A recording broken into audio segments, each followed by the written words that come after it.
나누겠습니다. 오늘 우리에게 주신 하나님 말씀은 에베소서 6장 8절에서 9절까지의 말씀입니다. 에베소서 6장 8절에서 9절까지의 말씀입니다. 저와 여러분들이 한 목소리로 읽도록 하겠습니다. 시작. 이는 각 사람이 무슨 선을 행하든지 종이나 자유인이나 주께로부터 그대로 받을 줄을 알미라. 상전들아, 너희도 그들에게 이와 같이 하고 위협을 그치라. 이는 그들과 너희의 상전이 하늘에 계시고 그에게는 사람을 외모로 취하는 일이 없는 줄 너희가 알이더라. 아멘. 우리가 이 지난 말씀에서는 종들에 대한 이야기를 나누었습니다. 바울은 종들을 향하여서 상전들에게 어떻게 대하라고 말씀합니까? 부당한 상전들을 향하여, 부당한 세상을 향하여 뒤집어 엎어라, 개혁해라 이렇게 말하지 않습니다. 오히려 순종하라고 그렇게 말을 합니다. 여러분, 그 순종의 동기가 무엇이었습니까? 바로 그리스도입니다. 상전을 두려워하여 섬기는 것이 아니라 그리스도를 섬기는 마음으로 너희의 상전들을 섬기라는 것입니다. 그렇다면 우리에게 이러한 질문이 생깁니다. 그리스도가 주체라고는 하지만 실제적으로 바울은 노예제도 자체를, 이 노예 자체를 옹호하는 것 아닌가? 이 노예제도 자체를 찬성하는 것 아닌가? 이런 질문이 생깁니다. 여러분, 노예제도가 잘못된 것이라면 그것을 개혁하고 바꾸고 노예의 권리를 보호하기 위해서 투쟁하고 싸워야 하는데 왜 바울은 노예제도를 순응하라고 말하고 있는 것일까요? 그러한 질문이 우리에게 들 수밖에 없습니다. 아내와 이 본문을 가지고 이야기를 하다가 아내가 이런 말을 합니다.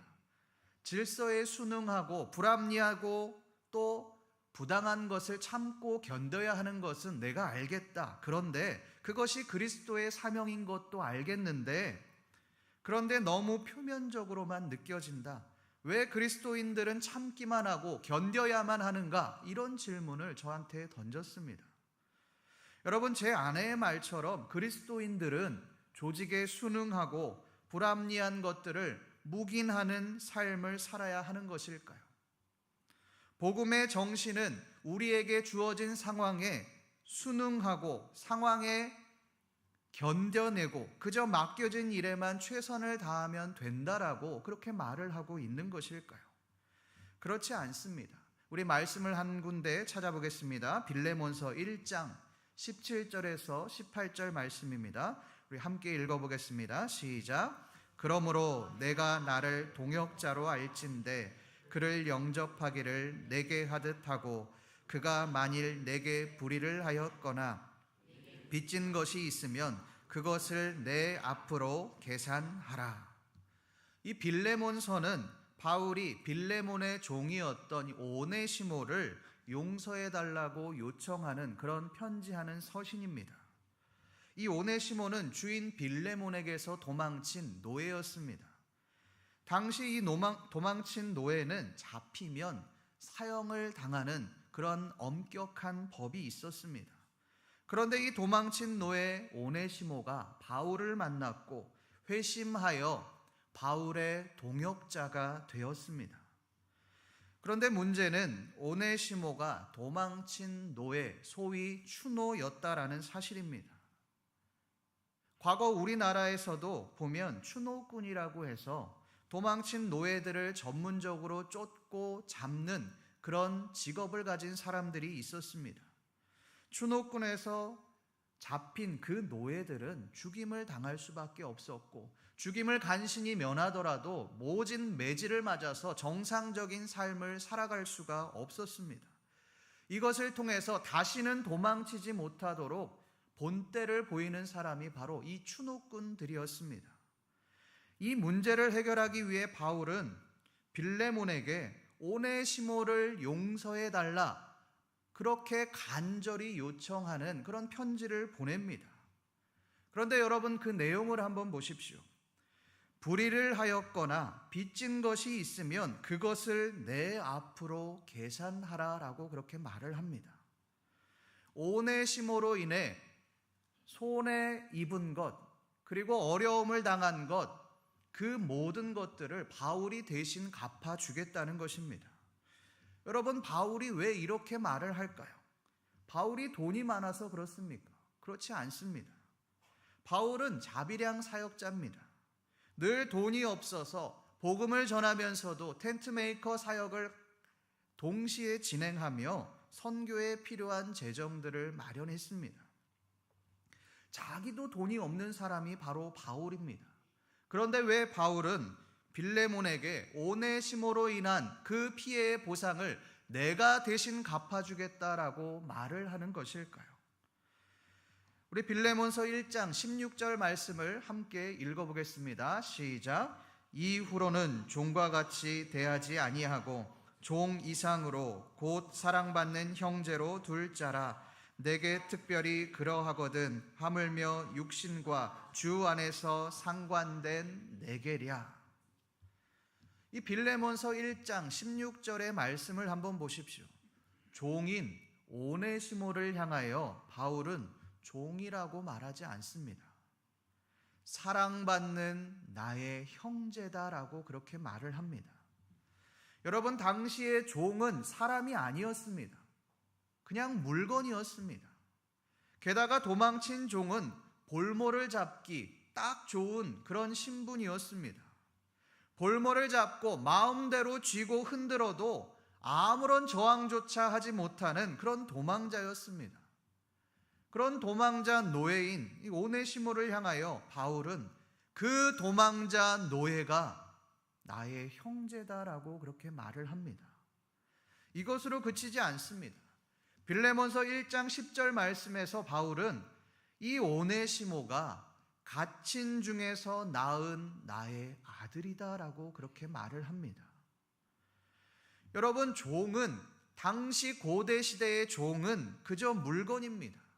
주인의 재산에 불과한 그런 소모품입니다. 필요하면 쓰고 필요 없으면 버리는 그런 물건과도 같은 존재였습니다. 더군다나 주인을 버리고 도망친 노예는 삶 자체를 포기해야만 하는 그런 존재였습니다. 그런 도망자 노예인 오네시모를 향하여 바울은 나의 아들이다, 나의 동역자다라고 말을 하고 있는 것입니다.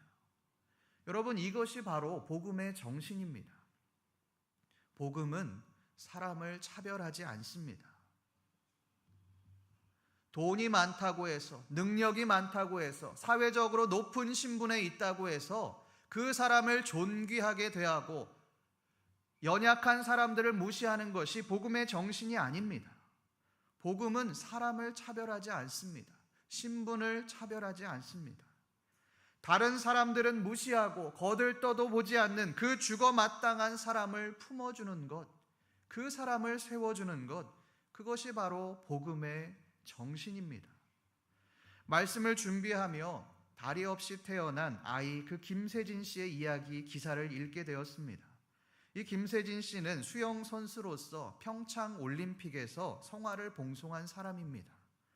각종 장애인 수영 선수권 대회에서 금메달, 은메달 여러 가지 국내외를 넘나들며 약 150여 개의 메달을 휩쓴 그런 수영 선수입니다. 김세진 씨가 수영 선수로서 성공할 수 있었던 데에는 그의 어머니 양정숙 씨의 노력이 어마어마한 지분을 차지합니다. 이 양정숙 씨는 보육원에서 자원봉사를 하다가 생후 18개월이었던 아이와 눈이 마주칩니다. 그 눈이 마주친 순간 그 아이를 입양하기로 결심합니다. 그 아이가 바로 두 다리가 없이 태어난 김세진 씨입니다. 두 다리가 없는 아이를 키우며 작은 희망이라도 품어보고자 병원에 찾아가면 선생님은 이 아이는 평생 걷지 못합니다라고 그렇게 대답을 합니다. 절망적인 이야기들만 선생님들이 들려줍니다. 그 말에 오기가 생겨 이 양정숙 씨는 이 아이를 반드시 걷게 하리라 그렇게 다짐합니다. 그 뒤부터 아들을 향한 피나는 재활 훈련이 시작되었습니다. 쇠망치로 된 로봇 다리로 걷는 것이 너무 힘들고 힘들어서 넘어지고 또 넘어지지만 혹독하게 훈련을 시켰습니다. 그때 양정숙 씨는 아들에게 이렇게 말했다고 합니다. 너 걷는 것이 중요한 게 아니야. 자꾸 넘어져도 또다시 일어서는 것이 중요해. 인생도 마찬가지야. 이러한 혹독한 가르침에 세진 씨는 잘 넘어지는 방법을 배우게 되었습니다.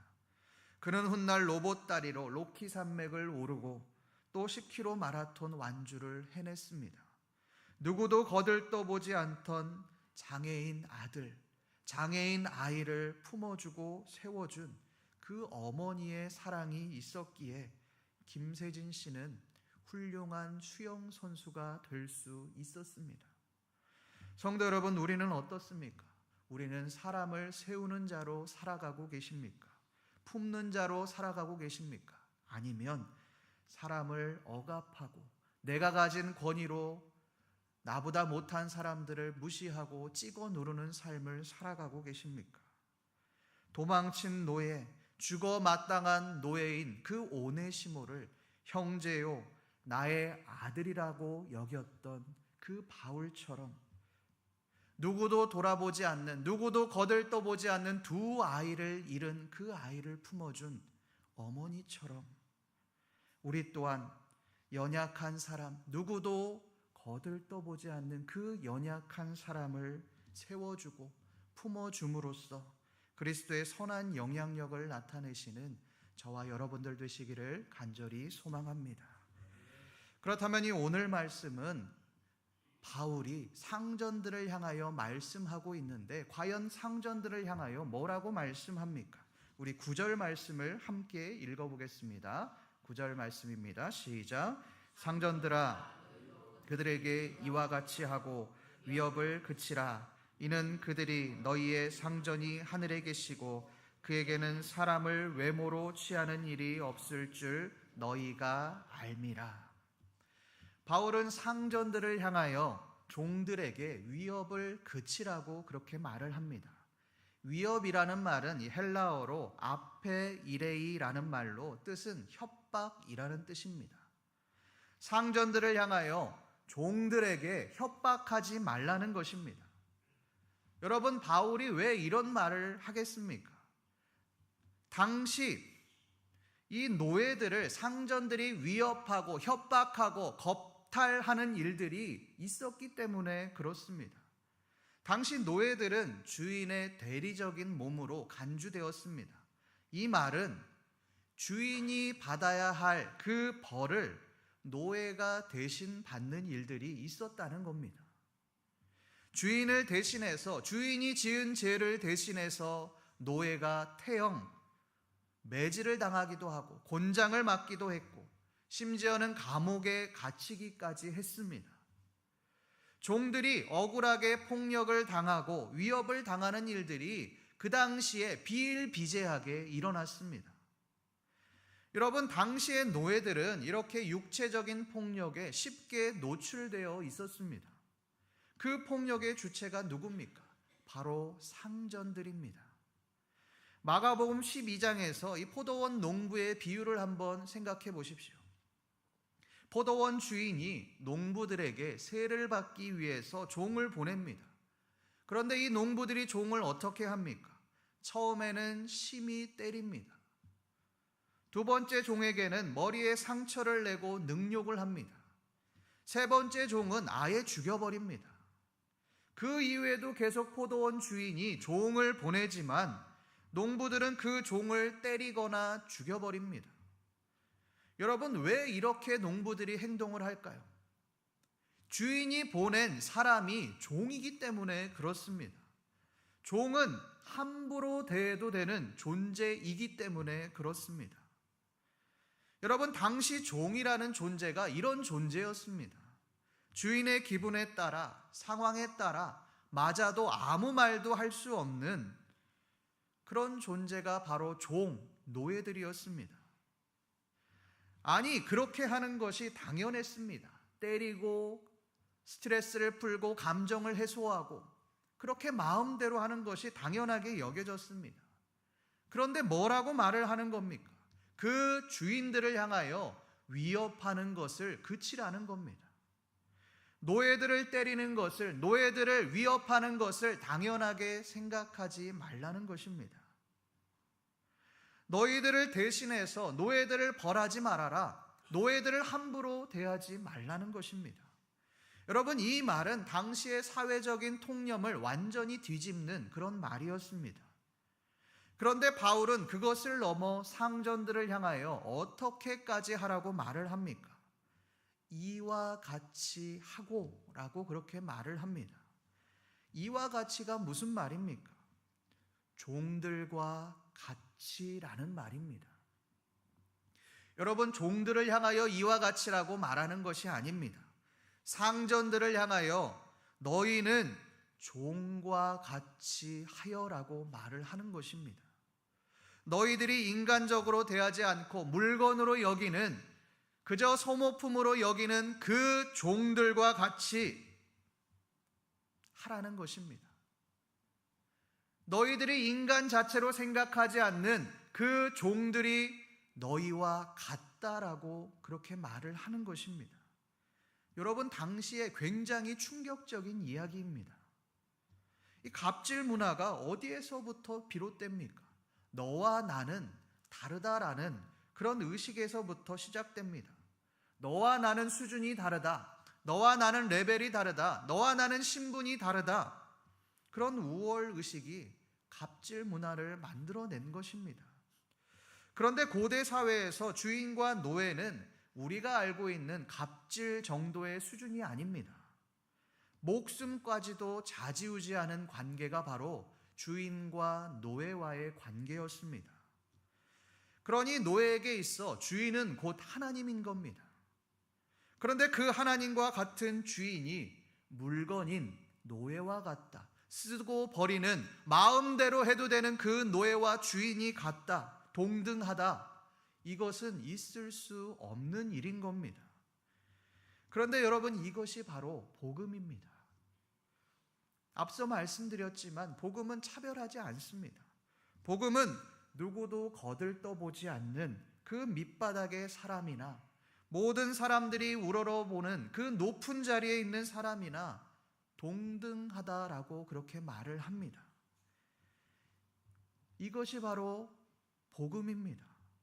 흔히 구약의 이스라엘 백성들은 노예도 부리고 있었고 자신들은 하나님의 거룩한 백성이다라고 말을 하니 이방인들을 차별하지 않았느냐, 그들 또한 노예를 데리고 있지 않았냐, 이렇게 말하시는 분들도 계십니다. 그러나 하나님은 그렇게 말씀하지 않으십니다. 우리 신명기 5장 15절 말씀을 함께 읽어보겠습니다. 시작. 너는 기억하라. 내가 애굽 땅에서 종이 되었더니. 하나님은 신명기, 또 출애굽기, 예레미야, 또 미가서에 이르기까지 구약 성경 곳곳에서 너희가 애굽의 종이었던 것을 기억하라고 그렇게 말을 합니다. 하나님이 왜 이렇게 말씀하실까요? 너희의 정체성이 노예였던 것을 기억하며 너희 안에 있는 노예들을 함부로 대하지 말라는 것입니다. 심지어 하나님은 이렇게까지 말씀하십니다. 우리 신명기 23장 15절에서 16절까지 말씀을 함께 읽어보겠습니다. 시작.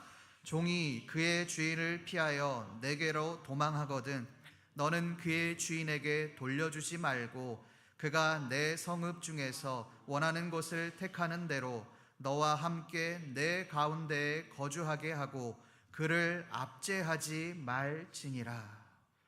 종이 그의 주인을 피하여 내게로 도망하거든. 도망친 그 노예를 향하여 뭐라고 말을 합니까?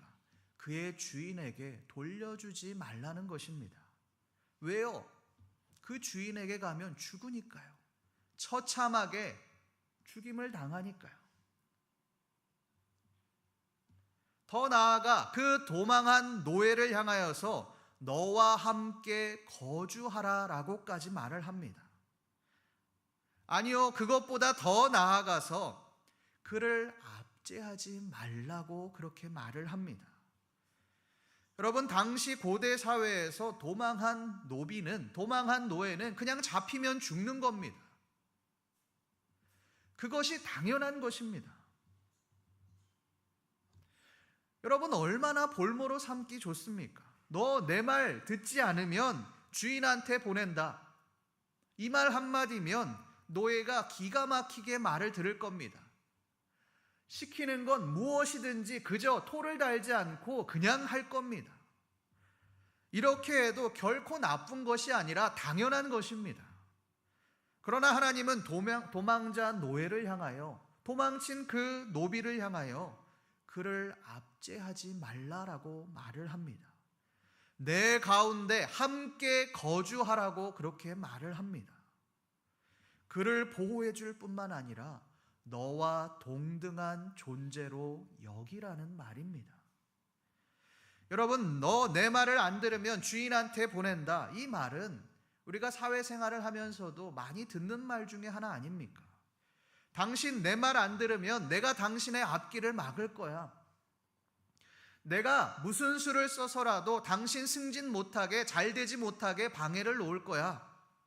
이 말을 얼마나 많이 듣습니까? 왜 이런 말을 합니까? 내가 가진 권위로 나보다 아랫 사람들을 찍어 누르는 것입니다.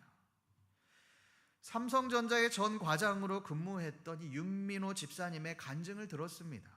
이분은 89년도에 삼성전자에 입사를 해서 동기에 비해서 승진이 엄청나게 빨랐습니다.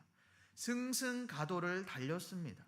성공하기 위해, 돈을 많이 벌기 위해 부하 직원들을 소위 갈구고 협박을 했습니다. 실적이 달성되지 못하면 부하 직원들에게 주일 출근을 그저 당연하게 강요했습니다. 그때 많은 부하 직원들이 사정을 이야기하러 이 과장에게 옵니다. 다양한 사정들이 있었습니다. 저는 결혼식에 참여를 해야 하니 이 주일 특근을 좀 빼주십시오. 저는 친척 결혼식에 가야 합니다. 좀 빼주십시오. 이런 말들을 단칼에 거절하고 또 거절했습니다. 그러다 보니 몇 명 남는 사람들이 있었는데 그 사람들이 바로 기독교인들이었다고 합니다. 과장님, 저는 하나님을 믿는 사람인데 꼭 교회에 가야 합니다. 예배를 드릴 수 있도록 그렇게 허락해 주십시오. 그렇게 간절히 말하는, 부탁하는 직원들을 향하여 이 집사님은 교회가 밥 먹여주냐라고 그렇게 말을 하며 상처를 주었습니다. 그 뒤부터는 기독교인들을 눈엣 가시로 여기며 엄청나게 핍박을 했습니다. 그럴 거면 퇴사해라. 너는 쓸모없는 존재다. 그렇게 인신공격을 하며 폭언을 일삼았습니다. 그렇게 잘 나가던 중에 삼성전자를 퇴사하고 3번의 사기를 당하면서 인생의 나락으로 가게 되었습니다. 그때 이분이 교회를 다니면서 하나님을 만나게 되었습니다. 예배 때마다, 찬양 때마다 나 같은 죄인을 사랑해 주신 하나님의 은혜에 감사하며 흐르는 눈물을 그칠 수 없게 되었다고 합니다. 그때 출애굽기에서 강팍했던 그 바로 왕이 나구나 라는 생각으로 회심을 하게 되었습니다. 이분이 회심을 하며 이런 말을 합니다. 회심을 해보니 삼성전자에서 나의 강팍함들이 떠올랐습니다. 교회에 가고 싶다고 말했지만 자신이 가지 못하게 하고 상처를 주어 눈물을 흘리고 있던, 슬퍼하던 그 부하 직원들이 생각났습니다. 비록 제가 염치 없지만 미안해서 퇴사한 이후로 한 번도 연락을 못했지만 이제라도 그들에게 죄송하다라고 사죄하고 싶습니다. 이렇게 말하면서 눈물을 흘리는 이 집사님의 모습을 보며 제 마음에 감동이 되었습니다. 성도 여러분, 많은 사람들이 출세를 하려고 합니다. 높은 자리에 올라가려고 합니다. 그런데 그 이유와 동기가 무엇입니까? 그 자리에 올라가서 내가 가진 힘으로 그 권위를 가지고 아랫사람들을 마음대로 휘젓고 싶은 겁니다. 내가 원하는 대로 사람들을 주무르고 싶은 겁니다. 그런데 말씀은 뭐라고 말씀합니까? 이와 같이 하고 너희가 무시하는 그 종이, 무시해도 된다라고 여기는 그 아랫사람이 너희와 같은 존재다라고 말하는 것입니다. 그러니 압제하지 말고 무시하지 말고 너희와 동등한 인격체임을 인정하라는 것입니다. 여러분, 우리가 이렇게 해야 하는 이유가 무엇입니까? 에베소서 6장 9절 하반절 말씀을 함께 읽어보겠습니다. 시작.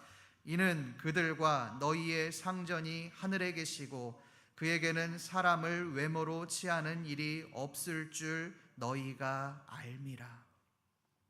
너희의 상전이 하늘에 계시고, 우리의 상전이 하나님이기 때문에 그렇습니다. 그 상전은 주인의 상전이 아닙니다. 종과 주인의 상전입니다. 이 말은 종이나 주인이나 하나님은 동일한 하나님이라는 것입니다. 여러분, 이 말이 무슨 뜻입니까?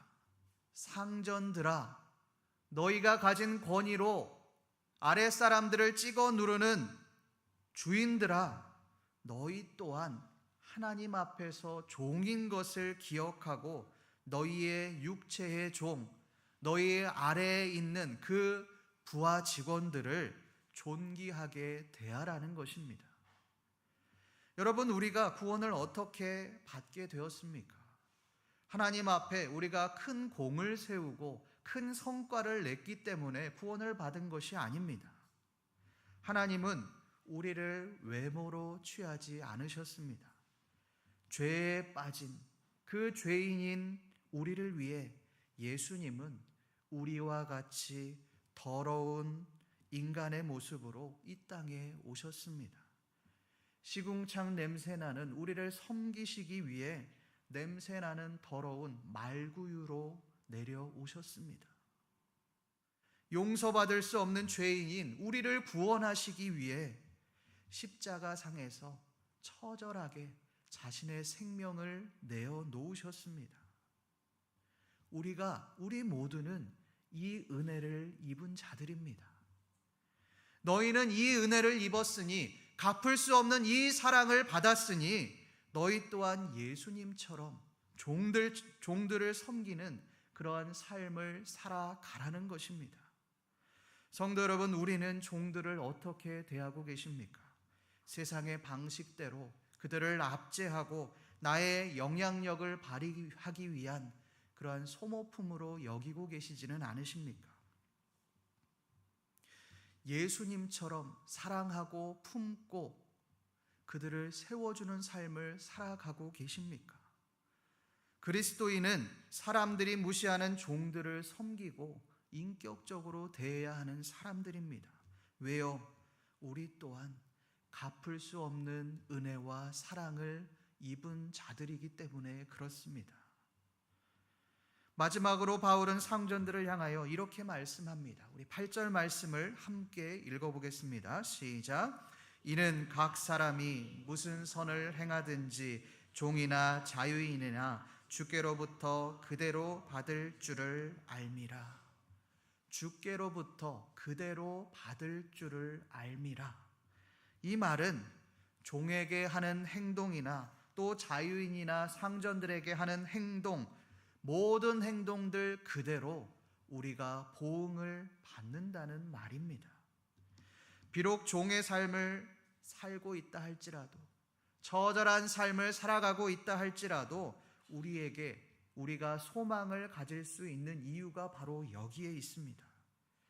하나님이 힘이 없는 연약한 우리를 대신해서 갚아주시기 때문에 그렇습니다. 우리의 억울함, 우리의 부당함 하나님께서 대신 갚아주실 것입니다. 종으로 핍박을 받는 성도님들이여, 부당한 현실에 좌절하지 마십시오.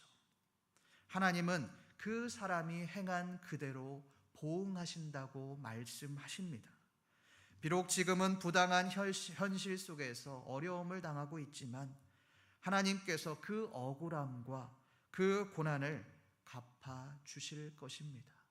오늘 말씀에서 우리 오늘 말씀을 통하여 우리 주위의 연약한 종들을 위협하는 삶이 아니라 바울처럼, 예수님처럼 연약한 자들, 누구도 거들떠보지 않는 그 사람을 향하여 품어주며 사랑하며 하나님의 나라를 이루어 가시는 신림교회 모든 성도님들 되시기를 간절히 소망합니다. 기도하겠습니다.